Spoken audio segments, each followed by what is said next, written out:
سلام بچه، امیدوارم عالی و پر انرژی باشین. تو ویدیو قبلی دو حالت از حالتهایی که ما میتونیم معادله خط رو تشکیل بدیم.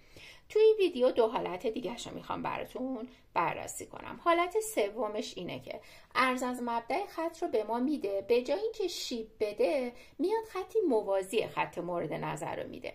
نکته‌ای که اینجا داره اینه بچه‌ها، ببینید وقتی دو تا خط با هم دیگه موازی باشن، این دو تا خط که با هم دیگه موازی باشن سربالایی‌هاشون با هم دیگه برابره، یعنی شیب اون دو تا خط با هم دیگه برابره. پس ما میتونیم از شیب خطی که داده استفاده کنیم و شیب خط مورد نظر خودمون رو بنویسیم. مثل چی؟ یه مثال اینجا براتون زدم.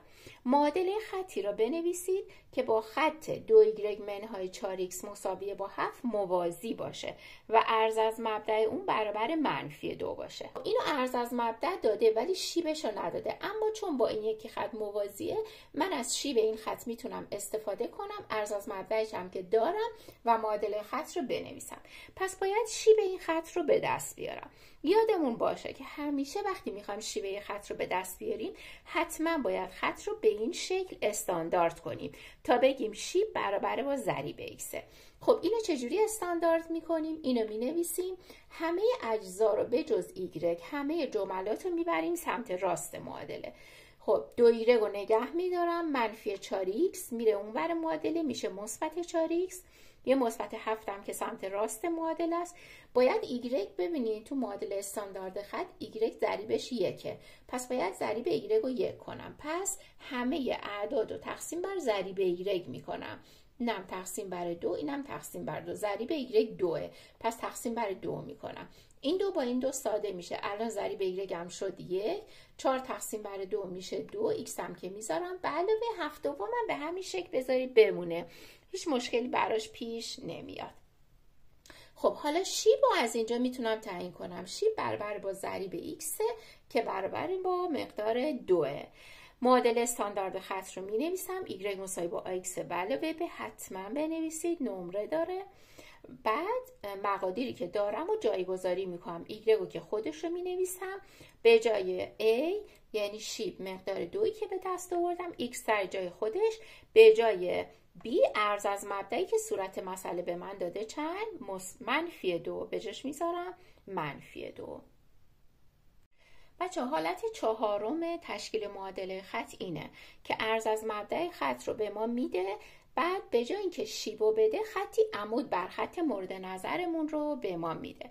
نکته‌ای که اینجا داره اینه بچه‌ها، دو تا خط که بر هم دیگه عمود باشن شیب هاشون عکس و قرینه یکدیگه هستن. یعنی چی؟ یعنی اگر که شیب یکی A باشه، شیب اون یکی -1 ایومه. A معکوس میشه 1 ایوم، قرینه هم میشه -1 ایوم.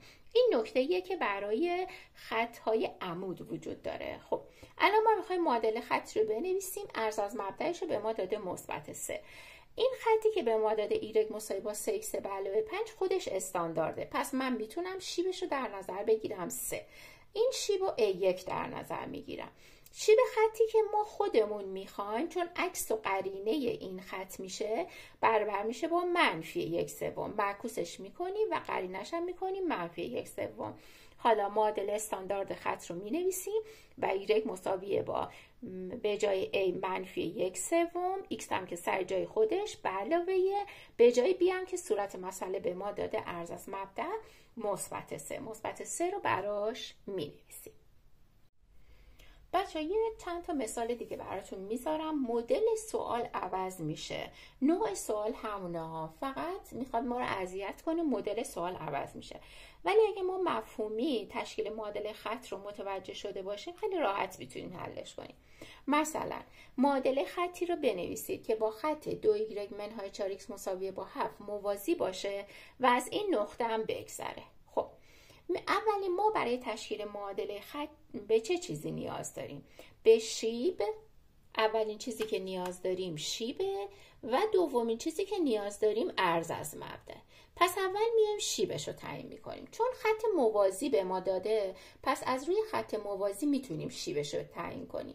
این خط موازیمون رو مینویسیم. 2y منهای 4x مساوی با 7 استانداردش میکنیم. 2y مساوی با 4x میره اونور، 4x به علاوه 7 تمام ضرایب و تقسیم بر ضریب ایگرگ میکنیم که ضریب ایگرگ 1 بشه.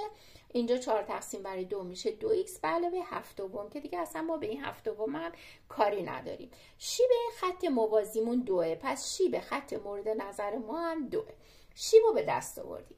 حالا عرض از مبدأ رو میخوایم. دومین مرحله کاری که انجام میدیم تعیین عرض از مبدأ. پس مرحله اول شیب رو به دست میاریم، مرحله دوم عرض از مبدأ.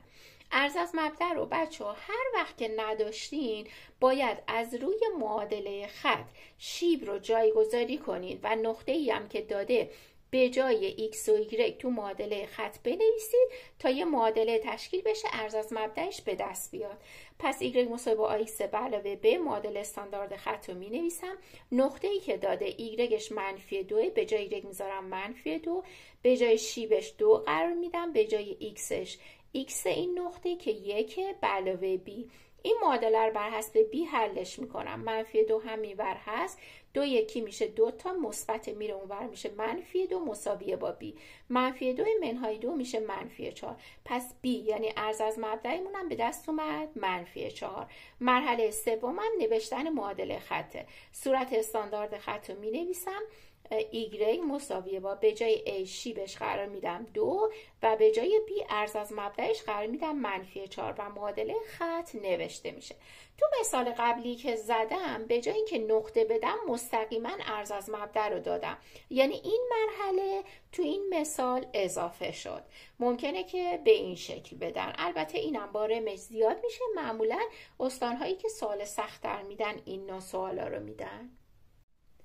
نمونه بعدی، معادله خطی رو بنویسید که موازی محور x ها باشه و از نقطه 2 - 3 بگذره. بچه ها اولین کاری که میکنید توی چک نویستون برای خودتون یه محور بکشید. میخوام اینو مفهومی یاد بگیریم، وگرنه از روی نقطه بخوام بدم خیلی ساده است و خیلی راحت سریع میتونید معادله خطش رو بنویسید. میخوام مفهومی یاد بگیرید که حالا به هر شکلی که داد سریع بتونیم بنویسیمش. یه محور مختصات میکشیم، این نقطه 2 و 3 رو روش مشخص میکنیم، یعنی از مبدأ مختصات 2 واحد بریم راست و 1 2 3 واحد بریم بالا. این نقطه به مختصات 2 و 3. حالا گفته موازی محور x ها باشه، پس من از اینجا باید یه خطی بکشم که موازی محور x ها باشه، یعنی معادله این خط رو میخواد. این خطی که از این نقطه گذشته، از چه نقطه‌ای گذشته روی محور ایگرگ ها؟ از نقطه 3 گذشته، پس معادله خطش میشه ایگرگ مساویه با 3. پس معادله خطی که موازی محور x هاست و از این نقطه میگذره، شما x و نه ایگرگ رو در نظر میگیرید و میگید ایگرگ مساویه با هر عددی که داده. ایگرگ برابر با 3 میشه معادله اون خط. به همین ترتیب برعکسش گفته معادله خطی را بنویسید که موازی محور ایگرگ ها باشه و از نقطه -2 و -1 بگذره. اولین نقطه رو مشخص میکنیم روی محورهای مختصات. -2 واحد از مبدأ برم به سمت چپ، یه واحدم بیام به سمت پایین. حالا خطی میخوام رسم کنم که موازی محور ایگرگ ها باشه، از این نقطه هم بگذره. پس خطم به این شکل میشه، موازی محور ایگرگ هاست و از این نقطه هم گذشته. خب این نقطه نگاه میکنیم محور x ها رو در کجا قطع کرده؟ روی x -2. پس این خطمون، معادله این خطمون x مساویه با -2. پس اگر بگه خطی موازی محور y ها رسم کنید که از هر نقطه‌ای گذشته، ما x اون نقطه رو در نظر میگیریم، x مساویه با -2. پس یه بار دیگه این قسمت رو مرور میکنیم. یه نقطه بهمون میده، میگه خطی رو رسم کنید، معادله خطی رو بنویسید که مثلا موازی محور x ها باشه. اگر بگه موازی محور x ها، شما ایگرگ اون نقطه رو بگید ایگرگ مساوی با 3، ایگرگ مساوی با 5، هر چیزی که اینجا هست، ایگرگ مساوی با 0 میشه معادله خطی که از ما میخواد. و اگر بگه موازی محور ایگرگ ها، x اون نقطه رو در نظر میگیرید. ببینید من رسمشم کردم که شما ببینید این خط که از این نقطه‌ای که -2 و -1 خودش داده میگذره و موازی محور ایگرگ هم هست. خب معادله این خط طبق توضیحاتی که قبلا دادم اینه. نقطه رو روی محور ایکس ها در نظر میگیریم. چه نقطه ای بوده؟ نقطه -2 بوده، پس ایکس مساوی با -2 میشه معادل این خط. این نوع سوالا بیشتر تو قسمت های تستی یا جا خالی یا صحیح غلط براتون میاد که 25 صدم هم بارم داره.